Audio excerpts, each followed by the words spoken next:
Good morning, Year 4. I hope you had a fantastic weekend and you're back ready for this Monday to start with your writing. Today we're learning to write to inform. This week we're going to be doing a hot task, so we're going to start today with some shared writing. Let's just recap, though, what we did over the last couple of lessons. So first of all, we looked at 5 different research topics: entertainment, how they live, gods, war, and inventions. And then from that, we then read through those 3 books online using the Myon app, and we pulled out facts. Now, that was either done on paper or you did it using the journal in Myon. But today, what we're going to do is we're going to take those facts and we're going to turn them into a piece of writing. Now, today, we're going to write one of those sections, so 1 paragraph, and then by the end of Thursday, you should have hopefully written all 5 of them. Today, we're going to work together, and then the next couple of lessons, you'll be working on your own. Our success criteria we're going to use today. We're going to create simple sentences from the research facts. We're going to use those fronted adverbial phrases we learned about in a previous lesson. We're going to make sure we use all of the key features, and we're going to engage the audience with interesting facts. Now, this is an interesting one, this last one at the end. We're going to make sure it's interesting for our readers. And remembering our reader is going to be children about your age. So the facts we're using, the way we write them, have got to be interesting for children your age. So let's just quickly remind ourselves then, what are the key features of information text? We have to write in past tense. We have to use technical vocabulary. We have to use descriptive vocabulary. We have to use facts, generalizers, and write in the third person. Let's have a look then at how we take the facts that we've recorded from the books and turn them to our own interesting sentences. So here are the 5 facts that I pulled out from the book. And let's look at the first one. Rome was home to 1 million people. Okay, it's a fact. It's not very interesting though, is it? The first thing I'm going to do is I'm going to put a fronted adverbial at the front. Now, to make it really exciting, I'm going to use a fronted adverbial. Amazingly. Making sure I've got my comma in there. Amazingly, Rome was home to 1 million people. Already slightly better. So I put that success criteria fronted adverbial phrase in there, but I could also put in some technical or descriptive vocabulary as well to link to Rome. So what I'm going to do is I'm going to put the ancient city of Rome. So let's have a look at that sentence now. Amazingly, the ancient city of Rome was home to 1 million people. Not forgetting, of course, my full stop on the end. Hopefully you'll now see that's a much more exciting sentence for your audience to read, rather than just ancient Rome was home to 1 million people. Amazingly, the ancient city of Rome was home to 1 million people. Already more exciting, just with a couple of success criteria chucked in there. So let's have a look at the next sentence then. Most Romans lived in apartments above shops. We've already got a generalizer here, most Romans. So most here is my generalizer. But what I'm going to do is I'm going to put another fronted adverbial phrase here. And because this is my second sentence, I already have one. I'm going to use one of those connective fronted adverbials. So I'm going to go for furthermore, common. I'm going to get rid of the capital, of course. Furthermore, most Romans lived in apartments above shops. Okay, already that sentence is starting to be a lot better than it was before. Now, when I'm thinking about my next success criteria, about that descriptive language and the one about technical language, I don't like this word apartments. It's not really something I think that's very exciting sounding. I thought about maybe houses or flats or things like that. But in the end, I came up with dwellings above shops. That's a much more interesting word than just houses or apartments. So we've gone for now. Furthermore, most Romans lived in dwellings above shops. And again, not forgetting my full stop. So already, let's look at those first 2 facts that have gone from rather boring to, amazingly, the ancient city of Rome was home to 1 million people. Furthermore, most Romans lived in dwellings above shops.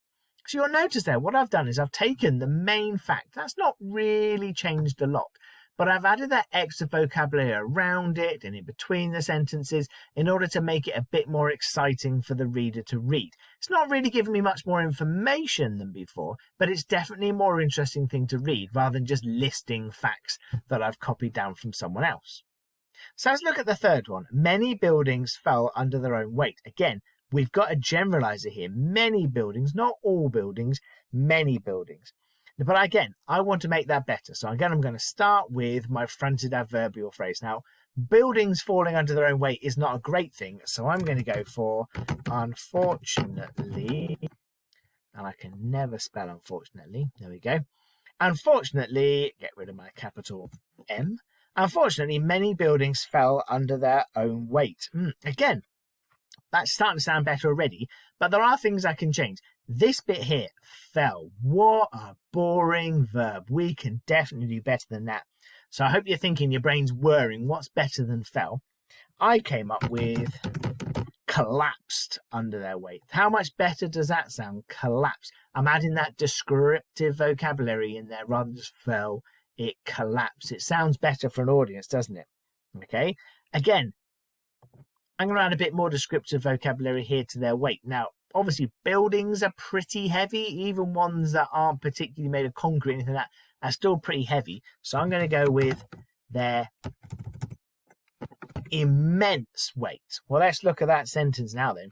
Unfortunately, many buildings collapsed under their own immense weight. That sounds like a much more exciting, doesn't it? But I'm going to go even further with this sentence.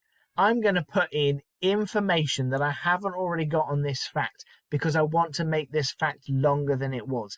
Now, I remember from when I read the book before that the problem with the building collapsing is that the poor old Romans got themselves squished when it happened. So I want to put something in there about how dangerous this was for the Romans, because otherwise your reader might think, oh, that's all right, house falls over, you build a new one. They're not necessarily thinking about the fact there's a poor old Roman stuck in there getting squished as the building comes down. So I'm going to add a whole extra bit on here. I'm going to put which was often, can't spell today, deadly for, four's a problem today, the inhabitants. Okay, now if you remember, inhabitants are the people who live there. So let's now look at that sentence. Unfortunately, many buildings collapsed under their own immense weight, which was often deadly for the inhabitants. How good does that now sound? We're talking about it being deadly for the people living there. So let's think about our success criteria we've used here. Fronted adverbial phrase, tick. Have we got a descriptive language in there? Yes, tick. Immense.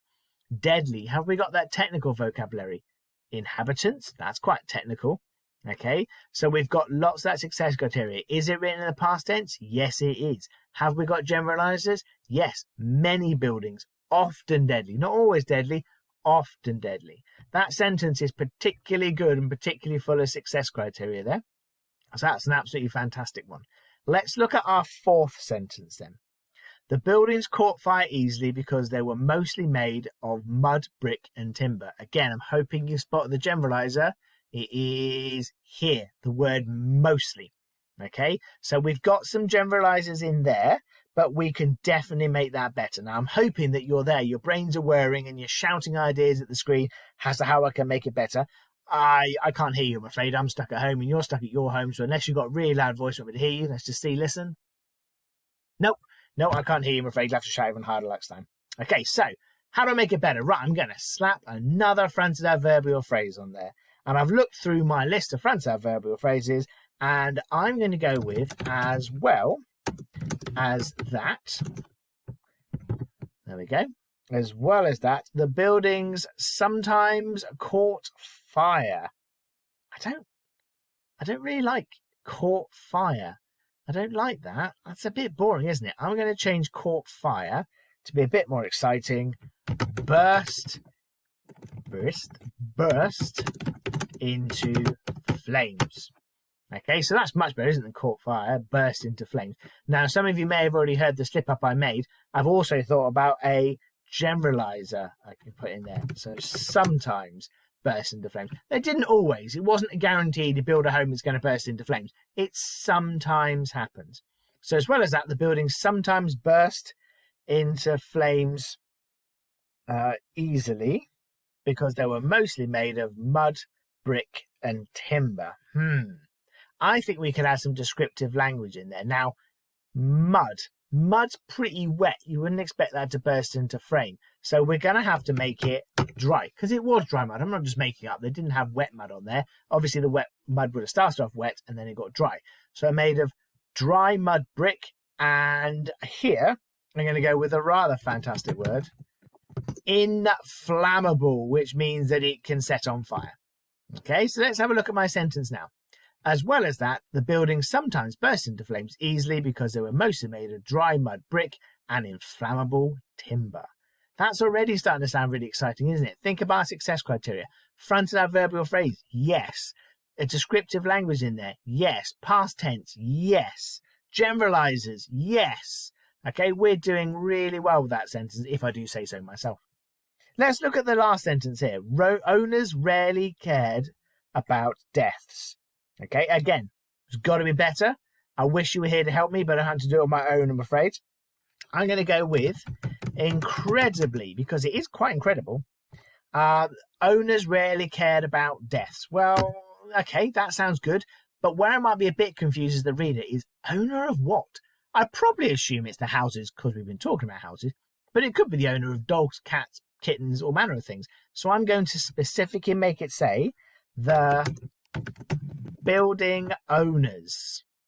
Okay, and actually, I'm going to put an apostrophe S in there. The building's owners, because the owners belong to the buildings. Okay, the building's owners rarely cared about deaths. Okay, and I think I can put a bit of descriptive language in there. I'm going to put horrific deaths, and to make it even more dramatic, exclamation mark on the end. So let's look at that sentence now. Incredibly, the building's owners rarely cared about horrific deaths. So all to go, I'm starting to put a really interesting paragraph together here. I'm really liking this.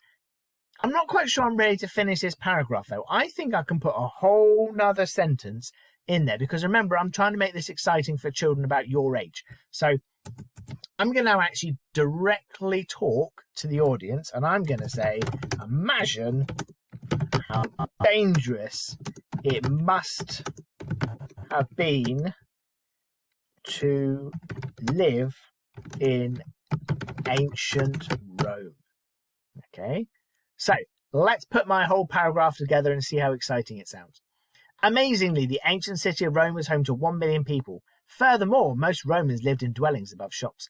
Unfortunately, many buildings collapsed under their own immense weight, which was often deadly for the inhabitants. As well as that, the buildings sometimes burst into flames easily because they were mostly made of dry mud, brick, and inflammable timber. Incredibly, the building's owners rarely cared about horrific deaths. Imagine how dangerous it must have been to live in ancient Rome. How good is that? I'm going to say so myself. I know, an expert writer, but how interesting is that? And all I've done is taken the original facts and added bits around them. I haven't got to think of whole new facts all over again. So the last thing I need to do is I'm going to put these all together as one paragraph, because I don't want it to just be lots and lots of separate sentences. There's supposed to be a paragraph. There we go, put them all together, and then just so we can easily read them, let's make them bigger. There we go. And there is my finished paragraph. Fantastic. So that's what you need to do today. You need to take the facts that you have got and you need to rewrite them as sentences in a paragraph. If you're doing it on the computer, you could just write each sentence out and then, like what I did, put them all together. If you're doing it on paper, I might suggest you want to write them out scrappy first of all and then write them up neatly so they're one paragraph. Really try and focus on making sure all of that together is in one paragraph and it's not just lots and lots of separate sentences, because we need to start moving to paragraphs rather than just grammatical sentences. You only need to do the first section today, so you can pick whichever one you want. They don't have to do any specific order, but pick one of the sections you researched and write it up today. Let's remind ourselves then of the success criteria to use today. To create simple sentences from my research facts, to use fronted adverbial phrases, to use all the key features, and engage the audience with interesting facts. So you've got your research facts already. I'll attach the fronted adverbial sheet again to this assignment. I'll attach the key features section as well to this assignment, so you'll have everything you need. We're looking for some really exciting writing today. Remember what I said, we're just looking for one section today. You don't need to write lots and lots. It's more about the best quality writing you can. So we're just taking one section that you researched and writing that up. Well, enjoy today. I hope you got on really well with it, and let me know if you have any problems.